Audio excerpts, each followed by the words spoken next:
დღეს მეგობრებო, მინდა ვისაუბროთ ურთიერთობებზე და დეაპოლ ბაიოს უსმენდი ახლა, რომელიც საუბრობდა ურთიერთობის ერთ-ერთ ტიპზე და ჩემთვისაც ძალიან ისეთი მნიშვნელოვანი იყო ამის მოსმენა დღეს.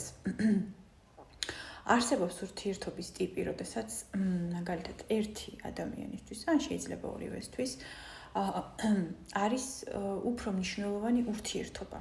ვიდრე ადამიანი, ვიდრე საკუთარი თავი. ვინაიდან ამ ურთიერთობაში ის დამოკიდებულია შეგრძნებებზე, რომელსაც გრძნობს, რომელსაც ჩვეულებრივი დამოკიდებულება არის.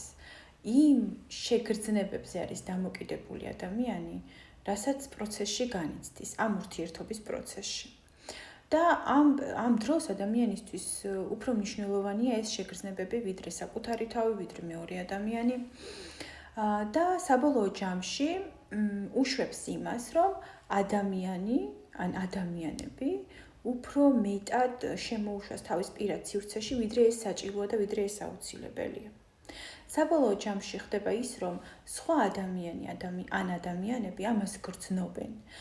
გრძნობენ და არღვევენ პირად საზღვრებს ადამიანისას, რომელიც არის დამოკიდებული ურთიერთობებზე. და ნახეთ რა ხდება, როგორი საინტერესო ფენომენია, ხო? ამას ჩვენ ვერ ვაცნობიერებთ ურთიერთობისას და ძალიან მნიშვნელოვანი იყო, დეამ კარგად დამანახა ახლა საუბრის დროს. ეს ადამიანი იჭრება ჩვენს პირად სივრცეში, გრძნობს რა, რომ შეიძლება ჩვენი პირადი საზღვრების დარღვევა, შემდეგ ჩვენ აუცილებლად აღმოჩნდებით მსხვერპლის როლში და შინაგანად თანახმახარ რომ იყო მსხვერპლი. და შემდეგ ამ პროცესში შენ პატიობ ამას მეორე ადამიანს, რადგან მოგწონს, ეს მოდელი მოგწონს თვითონ, რომ შენ აპატიე მას. და შემდეგ ოღონდ ამას პატიობ, იმიტომ რომ ეს ურთიერთობა შეინარჩუნე, იმიტომ რომ ხარ დამოკიდებული ამ ურთიერთობაზე. და ასეთ მოცემულობაში ხარ, რომ შენ ვიღაცამ დაგჩაგრა, შენ აპატიე და ამის ხარჯზე ურთიერთობა შეინარჩუნე. და შენ შინაგანად გამოდის, რომ მსხვერპლად ყოფნა ძალიან მოგწონს.